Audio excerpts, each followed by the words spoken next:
علیکم، بفرمایید. سلام علیکم. علیکم السلام و رحمت الله. ابو رضا هستم از اهواز.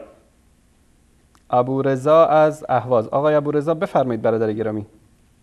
خواستم شهادتین بگم آیا استاد بزرگ آیا انصاریان. سلامت باشید برادر بزرگوار. اشهد ان لا اله الا الله و اشهد ان محمد رسول الله.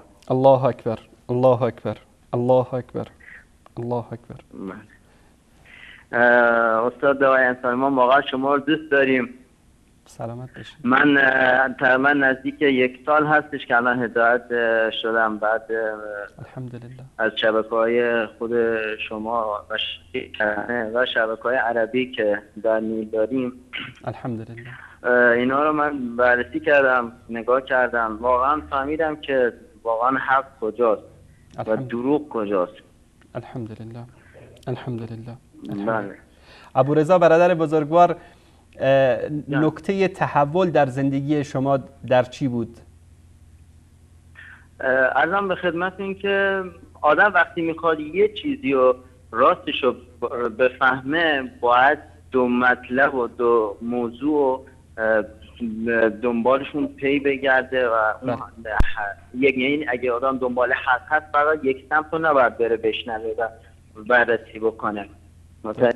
باید دو صورت، یعنی اگه من در مورد یک مسئله میخوام فکر بکنم، خب باید دو دانشمند اگه در مورد اون موضوع اختلاف نظر دارم، باید من دو دانشمندی که در مورد این موضوع بحث کردم من این دوتا رو تحلیل کنم و بدونم که کدومشون رو این قضیه صحت و به اصطلاح صحبت‌های درست و به اصطلاح مدرک درستی رو این قضیه دارن. یعنی همون که الله سبحانه و تعالی میفرماید که فبشر عبادی الذین یستمعون القول فیتبعون احسنه.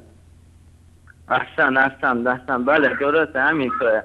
خدمتتون عرض بکنم که من وقتی که دیدم صحبت‌ها کتابا و چون تو فامیلامون آخوند زیاد داریم الحمدلله، بعد من صحبت اینا رو گوش میکردم، باشون صحبت میکردم، برنامه شما رو نگاه میکردم، ضبط میکردم، با اونها نشون میدادم، بحث میکردم، اصلا جای هیچ بحثی نداشتن و خیلی وقتا شده که اصلا ساکت و خاموش شدن، یعنی صحبتی نمیکردن، پیش ما هیچ صحبتی نمیکردن.